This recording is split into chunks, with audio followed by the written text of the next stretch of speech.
नमस्कार, आप देख रहे हैं अपना उत्तर प्रदेश और मैं हूं आपके साथ जागृति। बुलेटिन की शुरुआत कर लेते हैं बड़ी खबर से। बड़ी खबर आ रही है लखनऊ से, जहां बीजेपी ने 9 एमएलसी प्रत्याशी किए तय, 7 मंत्रियों को दिया एमएलसी का टिकट। केसर प्रसाद मौर्य भी लिस्ट में शामिल। तो ये बड़ी और अहम जानकारी आपको बता दें, जहां बीजेपी ने 9 एमएलसी प्रत्याशी तय किए हैं, वही 7 मंत्रियों को एमएलसी का टिकट दिया है।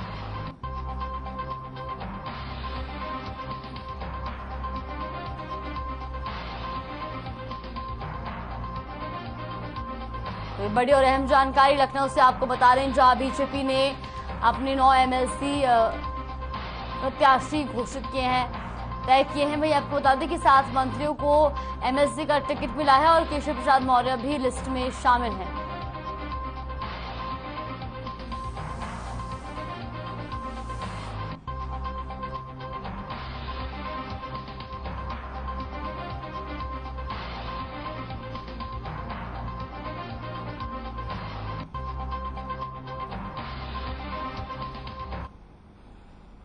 खबर कन्नौज से है, जहां गंगा दशहरा के दिन मेहंदी घाट पर गंगा स्नान के लिए जन सैलाब उमड़ा। बता दें कि कन्नौज में मेहंदी घाट पर गंगा स्नान करने के लिए कई जिलों से श्रद्धालु आते हैं। वही यही कारण है कि सुबह से ही हजारों श्रद्धालु मेहंदी घाट पर गंगा स्नान करने पहुंचे। गंगा स्नान को लेकर जिला प्रशासन की तरफ से भी पूरी तैयारियां की गई हैं।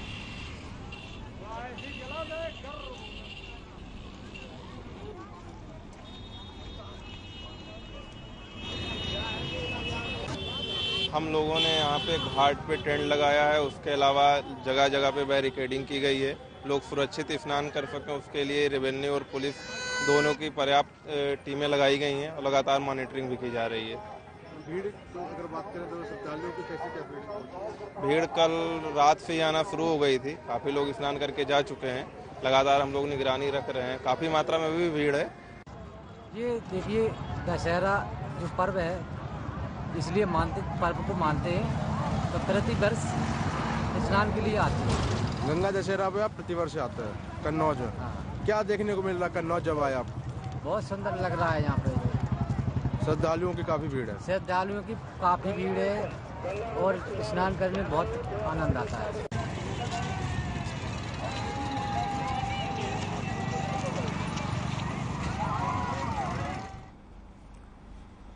तो गंगा स्नान की धूम कन्नौज में देखने को मिल रही है। मेहंदी घाट पर श्रद्धालु उमड़े हैं और सुबह से ही लोग गंगा स्नान करने के लिए मेहंदी घाट पहुंच चुके हैं। प्रशासन ने भी पुख्ता इंतजाम किए हुए हैं। ये तस्वीरें आप देख सकते हैं कन्नौज की, जहां पर गंगा दशहरा को लेकर लोगों के अंदर भारी उत्साह है।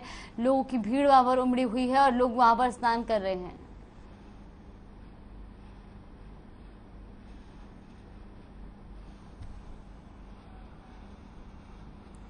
तस्वीरें आप देख सकते हैं, कन्नौज की तस्वीरें आपको दिखा रहे हैं, जहां पर लोगों का सैलाब गंगा दशहरा के दिन घाट पर देखने को मिल रहा है और भारी संख्या में लोग वहां पर पहुंच रहे हैं।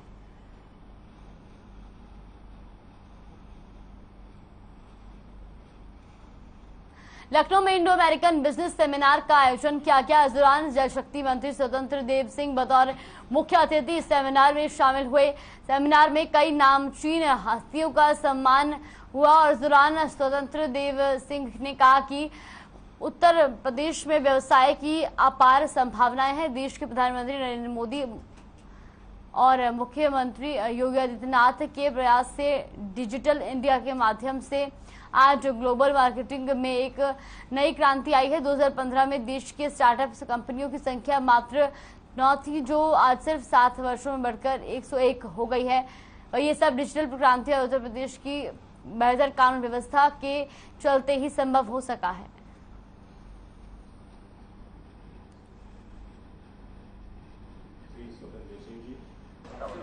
हमारे यहाँ पर चैप्टर्स हैं और जो मेंबर्स हमारे साथ जुड़े हुए हैं उनके प्रोफाइल हमारे पास होते हैं और उस प्रोफाइल को हम लोग भेजते हैं यूएस, कनाडा, यूरोप में अपने ब्रांचेज में। और जब ये हमारे साथ जाते हैं तो उस प्रोफाइल के लोगों को वहाँ बुलाया जाता है बिजनेस नेटवर्किंग के लिए। और उसमें जो इनके उत्पाद होते हैं, जो इनकी सेवाएं होती हैं, सर्विसेज, उसको वहाँ के लोग जो परचेज़ करना चाहते हैं वो करते हैं।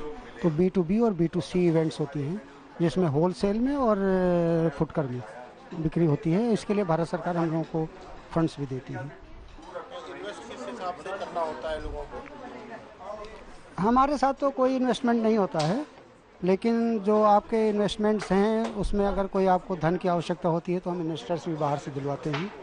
अगर आपका प्रोजेक्ट जो है फर्टाइल है, प्रॉफिटेबल है, तो उसमें वो लोग इन्वेस्ट करते हैं। पूरा भारत जोड़कर काम कर रहा है, यूपी की स्थिति क्या चल रही है समय और आने वाले समय पे कितनी मजबूत हो जाएगी इन्वेस्टरों को लेकर? अभी तो देखिए आपके सामने ही अमेरिकन एम्बेसी ने बताया कि 80,000 करोड़ का हुआ है, और इससे और भी हम लोग लाएंगे इन्वेस्टमेंट। तो हम लोग तो ऐसे तो पूरे देश में काम करते हैं, लेकिन उत्तर प्रदेश से चूँकि विशेष लगाव है, जुड़ाव है, मैं यहीं का रहने वाला हूँ उत्तर प्रदेश का, तो मेरी भी यही प्रयास रहती है कि हलवासिया जी सर एक मिनट, तो मेरा भी ये प्रयास रहता है कि उत्तर प्रदेश में ज़्यादा से ज़्यादा उद्यमी आएँ, ज़्यादा से ज़्यादा प्रोडक्ट्स आएँ।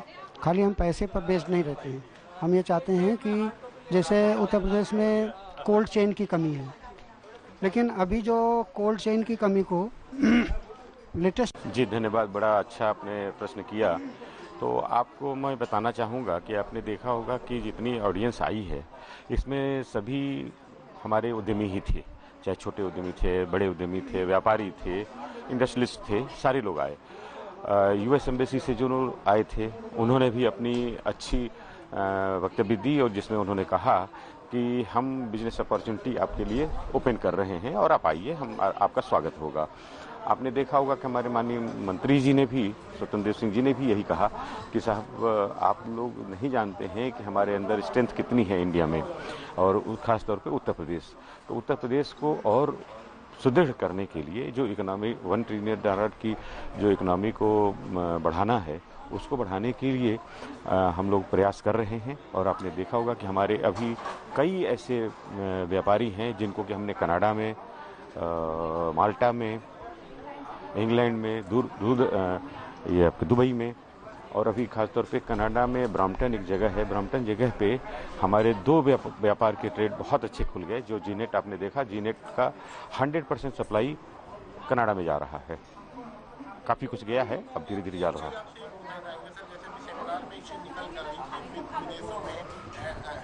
हैंड मेकिंग का ज़्यादा पूछा जा रहा है। हैंड मेकिंग को लेकर भारत में जो स्तर है लोगों का, जो इन्वेस्टर है वो काफी गरीब है, उनको किस तरीके से तो बहुत सही आपने सवाल किया।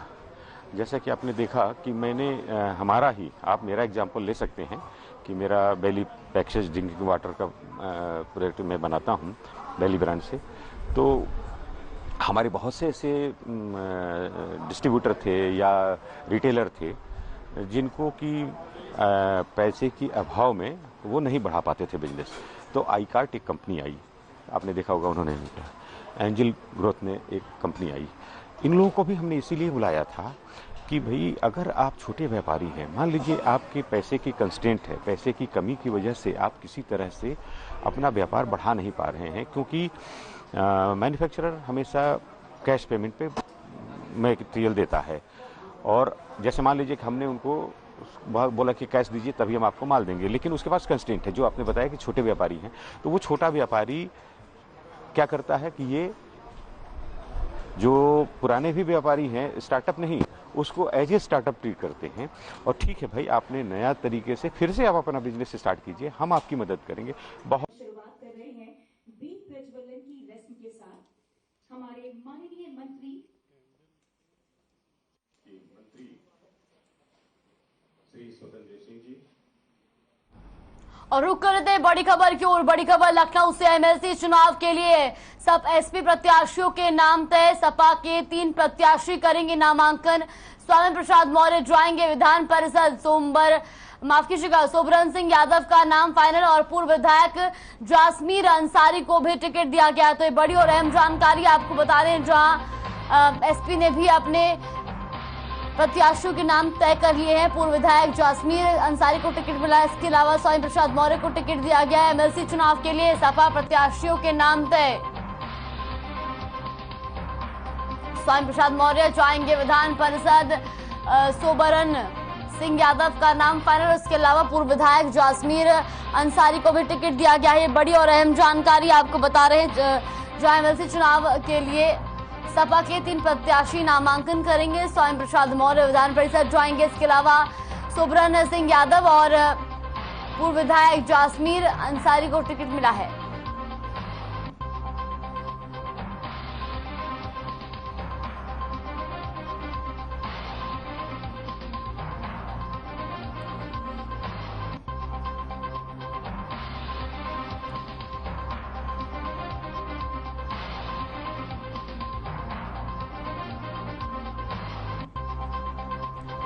तो सपा के 3 प्रत्याशियों के नाम एमएलसी चुनाव के लिए तय हो चुके हैं और स्वामी प्रसाद मौर्य इसमें शामिल होंगे, वो विधान परिषद जाएंगे। इसके अलावा आपको बता दें कि सुब्रन सिंह यादव जो है उनका नाम फाइनल हुआ है और साथ ही 3 प्रत्याशी जो है वो नामांकन करने के लिए आज जाएंगे और स्वामी प्रसाद मौर्य, सुब्रन सिंह यादव आज नामांकन करेंगे और उसके अलावा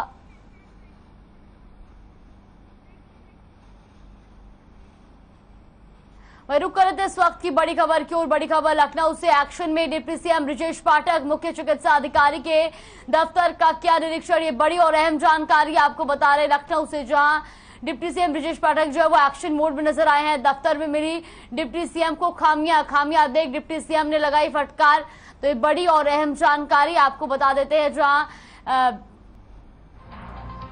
एक्शन में डिप्टी सीएम ब्रजेश पाठक मुख्य चिकित्सा अधिकारी के दफ्तर का किया निरीक्षण। दफ्तर में मिली डिप्टी सीएम को खामियां देख डिप्टी सीएम ने फटकार लगाई है। ये बड़ी और अहम जानकारी आपको बता दें, जहां एक्शन मोड में नजर आए डिप्टी सीएम ब्रजेश पाठक।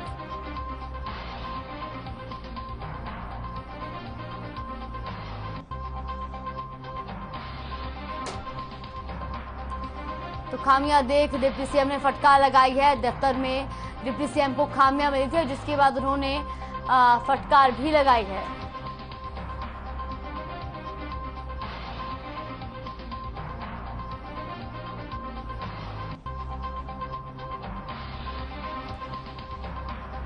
तो ये बड़ी और अहम जानकारी आपको बता रहे लखनऊ से, जो एक्शन में दिखे हैं डिप्टी सीएम ब्रजेश पाठक मुख्य चिकित्सा अधिकारी के दफ्तर का किया निरीक्षण। दफ्तर में मिली डिप्टी सीएम को खामियां देकर डिप्टी सीएम ने फटकार लगाई है। शिवपाल यादव की प्रगतिशील समाजवादी पार्टी लोहिया की जिला महानगर अध्यक्षों और मंडल प्रभारी और फ्रंटल संगठन के पदाधिकारियों और प्रवक्ताओं की प्रदेश दिवसीय संयुक्त बैठक हुई। वही लखनऊ स्थित कैंप कार्यालय में ये बैठक हुई, जहां प्रसपा प्रदेश मुख्यालय में ये बैठक की अध्यक्षता की गई। तो वही आपको बता दें कि दौरान शिवपाल यादव ने कहा कि प्रगतिशील समाजवादी पार्टी स्थानीय निकाय चुनाव में अपने दम पर लड़ेगी और शिवपाल यादव ने कहा कि पिछले कुछ दिनों में मेरे जीवन के सबसे कठिन समय थे और ये राजनीतिक धैर्य, त्याग और आत्म संयम और समाज की उम्मीदों की परीक्षा लेती है।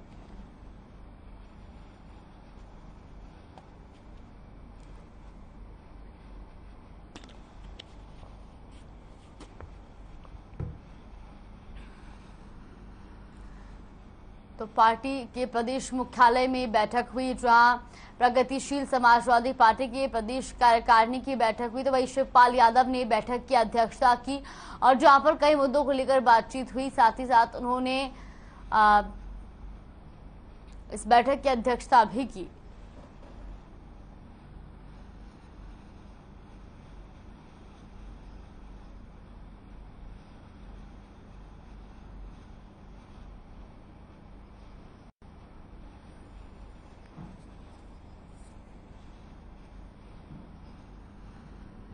तो शिवपाल यादव ने बैठक की अध्यक्षता की है और आपको बता दें कि प्रगतिशील समाजवादी पार्टी के प्रदेश मुख्यालय में ये बैठक हुई है, जहां पर कई मुद्दों को लेकर बातचीत हुई है। तो वही प्रदेश के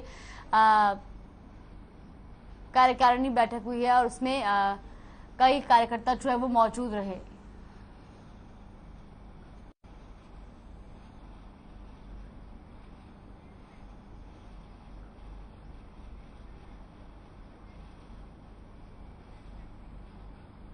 लखनऊ के नवनियुक्त जिलाधिकारी सूर्यपाल गंगवार ने बयान देते हुए कहा कि आबादी के स्तर से लखनऊ बड़ा जिला है, इसलिए यहाँ पर चुनौतियां ज्यादा है। साथ ही उन्होंने कहा कि जिला प्रशासन का सहयोग सभी विभागों के साथ रहेगा और मेरी उम्मीद है कि हम इस बेहतर प्रशासन उत्तर प्रदेश को दे पाएंगे। और साथ ही कहा कि सरकार की योजनाओं को जन जन तक पहुंचाना हमारी पहली प्राथमिकता होगी। तो इसके साथ ही उन्होंने कहा कि रोजमर्रा के जैसे लोगों को काफी परेशानी होती है, उन पर हम और काम करेंगे। और वहीं सूर्यपाल गंगवार ने आगे कहा कि जन सुनवाई के लिए 10 से 11 का समय निर्धारित है, लेकिन जब तक फरियादी अपनी फरियाद लेकर आते रहेंगे तब तक सुनवाई होती रहेगी।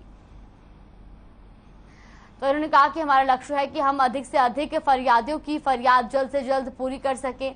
ये खबर आपको बता दें जहां पर डीएम सूर्यपाल गंगवार का बयान सामने आया है और उन्होंने कहा है कि लखनऊ में ज्यादा चुनौतियां हैं और सरकार को बेहतर प्रशासन और शासन देगी। तो वहीं सूर्यपाल गंगवार ने ये बयान दिया है।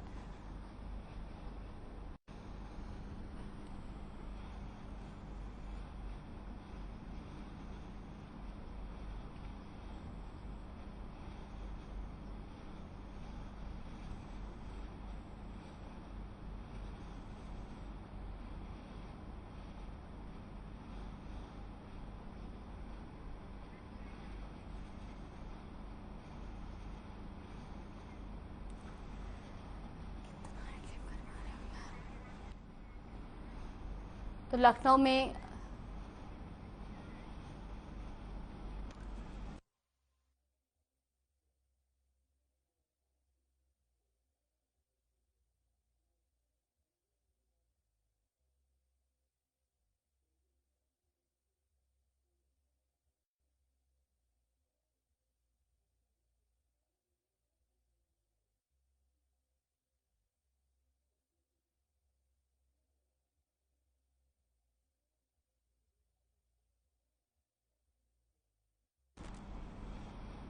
मथुरा के हैजा अस्पताल के पास बिजली चोरी पकड़े जाने पर कुछ लोगों ने मीटर रीडर के साथ मारपीट की। तो वहीं आपको बता दें कि घटना के संबंध में अभियंता दीपक कुमार ने एक महिला समेत 4 लोगों के खिलाफ केस दर्ज करवाया है। साथ ही पुलिस ने मामला दर्ज कर जांच शुरू कर दी है। घायल मीटर रीडर अशोक कुमार के अनुसार वो हैजा अस्पताल के पास मीटर रीडिंग करने के लिए गया था। वहां एक मकान में बिना बिजली कनेक्शन के तार डालकर बिजली चोरी की जा रही थी और जब उसने चोर के बारे में पूछताछ की तो अपने अधिकारियों को सूचित किया और तो मकान मालिक और उसकी पत्नी और 2 अन्य लोगों ने मारपीट शुरू कर दी। तो मीटर रीडर के साथ मारपीट की गई है और आपको बता दें कि बिजली चोरी का एक मामला। मैं हैजा अस्पताल के पीछे बिल बना रहा था, वहाँ पर एक भूदेव नाम का एक आदमी है जो वहाँ पर चोरी चल रही है। मैं वहाँ पर बिल बना रहा था, मैंने बोला भैया अपना मीटर क्यों नहीं लगवा रहे, चोरी से क्यों जला रहे हो। इतने देर में वो बिदक गए और उसकी महिला वगैरह सब आके मारपीट करने और उन्हें डंडा मार दिए। कितने लोग थे? करीब 3-4 लोग थे। अब आप थाने आए, आपने तहरीर दे दी है? तहरीर दे दी।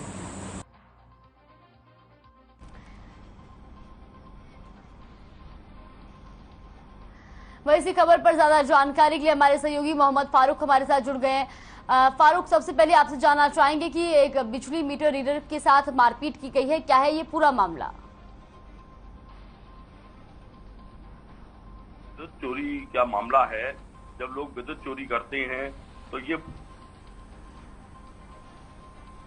प्रकार की चोरी कर रहे हैं। ये एक ऐसा मामला है कि चोरी से जो बिजली जलाई जाती है फिर उन कर्मचारियों के साथ में मारपीट करना, ये बहुत ही दुखद बात होती है। एक मीटर रीडर हैं अशोक कुमार, वो वृंदावन में हैजा अस्पताल के पास गए और उन्होंने चोरी की बिजली जलते हुए देखा तो उन्होंने कहा उन लोगों से, उपभोक्ताओं से कि भाई आप इस पर जो है मीटर लगवा लीजिए।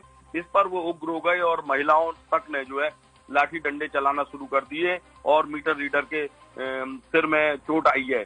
सिर में डंडा मार दिया और मीटर रीडर घायल हो गए। इस पर जो है पुलिस ने कार्रवाई करी है और पुलिस इस पर जो है छानबीन भी कर रही है। लेकिन इस तरीके की घटना जो है ये ठीक नहीं है कि आप पहले तो जो है चोरी कर रहे हैं बिजली की, सरकार को नुकसान पहुंचा रहे हैं, उसके बाद में आप जो है कर्मचारियों के साथ मारपीट कर रहे हैं। ये बहुत अच्छी बात नहीं है। जी जागृति। जी बिल्कुल, तो अब आगे इस पर क्या कुछ कार्रवाई की जा रही है और जिन लोगों ने ये मीटर रीडर के साथ मारपीट की है उन पर पुलिस क्या कुछ कार्रवाई कर रही है? जी मैं आपको बता दूं कि जो संबंधित जेई हैं दीपक कुमार, उन्होंने एक महिला समेत 4 लोगों के खिलाफ जो है कोतवाली में तहरीर दी है और उसमें तहरीर देने के बाद में अब पुलिस इसकी जांच कर रही है और मीटर रीडर अशोक कुमार को जो है मेडिकल के लिए भेज दिया है। उनका मेडिकल हो रहा है और इस पर जो है सख्त कार्रवाई होगी उन लोगों के खिलाफ जो बिजली चोरी कर रहे हैं और ऊपर से कर्मचारियों से मारपीट कर रहे हैं, मीटर रीडर से मारपीट कर रहे हैं और उनको घायल कर दे रहे हैं। उनके खिलाफ सख्त कार्रवाई होगी। हमारी बात हुई कुछ अधिकारियों से तो उन्होंने यही बताया कि इनको किसी भी सूरत में जो है ऐसे लोगों को बख्शा नहीं जाएगा और बिजली चोरी किसी भी हालत में नहीं करने दी जाएगी। जी बहुत बहुत धन्यवाद फारूक आपका हमारे साथ जुड़ने के लिए और तमाम जानकारी हम तक पहुंचाने के लिए। नोएडा पुलिस लगातार अपराधियों पर अपना शिकंजा कसती नजर आ रही है। ताजा मामला नोएडा थाना सेक्टर 113 का है, जहां पुलिस और बदमाशों के बीच एक बार फिर मुठभेड़ हुई है। पुलिस को चेकिंग के दौरान एक युवक काली स्कूटी से आता दिखाई दिया और लेकिन युवक पुलिस को देखकर यू टर्न लेकर भागने लगा। तो वहीं आपको बता दें कि पुलिस ने युवक का पीछा किया तो स्कूटी सवार बदमाश पुलिस पर फायरिंग करने लगा। पुलिस की जवाबी फायरिंग में बदमाश के पैर में गोली लगी और पुलिस ने बदमाश को घायल अवस्था में गिरफ्तार किया। फिलहाल बदमाश का इलाज चल रहा है और बदमाश के पास से 5 लैपटॉप, 1 तमंचा और जिंदा कारतूस समेत 16,000 रुपए बरामद हुए हैं। तो यहाँ पर आपको बता दें कि नोएडा का ये पूरा मामला आपको बता रहे, जहाँ पर बदमाशों और पुलिस के बीच में मुठभेड़ हुई है। तो वहीं इस मुठभेड़ के दौरान एक बदमाश घायल हुआ है जिसके पैर पर गोली लग गई है।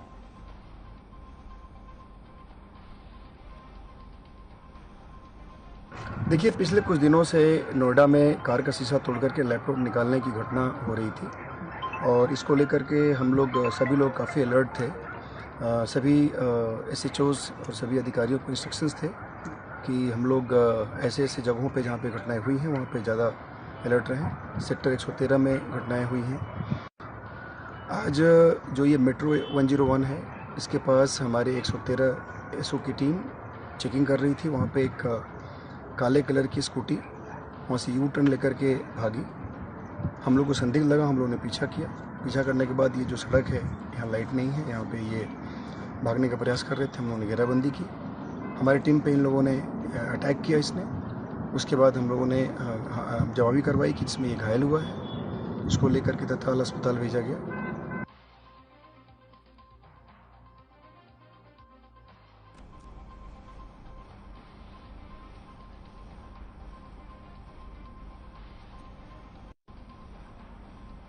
तो नोएडा में पुलिस और बदमाशों के बीच मुठभेड़ हुई है। वहीं इस मुठभेड़ में बदमाश के पैर में गोली लगने से बदमाश घायल हो गया। तो पुलिस ने बदमाश को अस्पताल में भर्ती कराया है और वहां पर उसका इलाज किया जा रहा है। आपको बता दें कि बदमाश के पास से 5 लैपटॉप और 1 तमंचा भी बरामद हुआ है।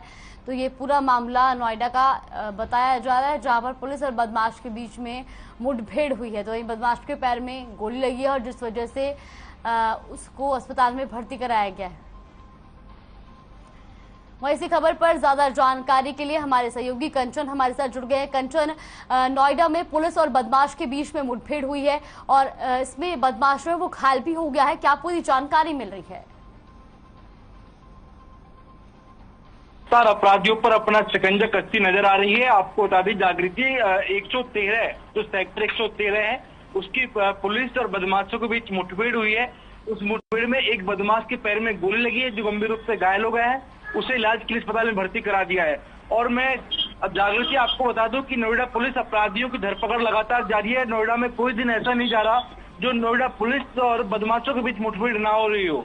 जागृति जी बिल्कुल कंचन, साथ ही साथ ये भी जानना चाहेंगे कि फिलहाल तो बदमाश को इलाज के लिए अस्पताल में भर्ती कराया गया, लेकिन उस पर आगे क्या कुछ कार्रवाई की जा रही है और इसका क्या आपराधिक इतिहास रहा है?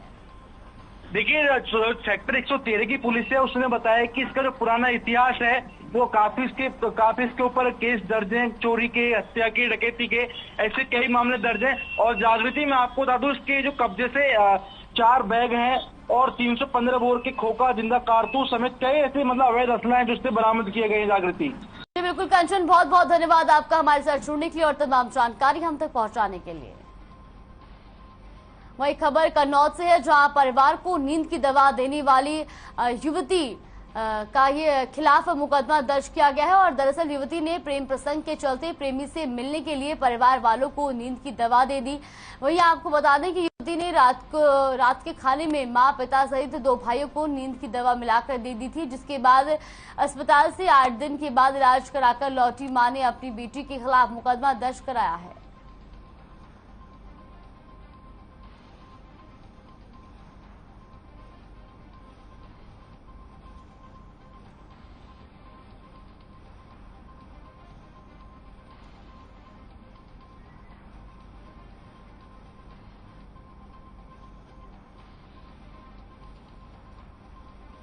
अपने उत्तर प्रदेश में फिलहाल के लिए बस इतना ही। आप देखते रहिए हर खबर।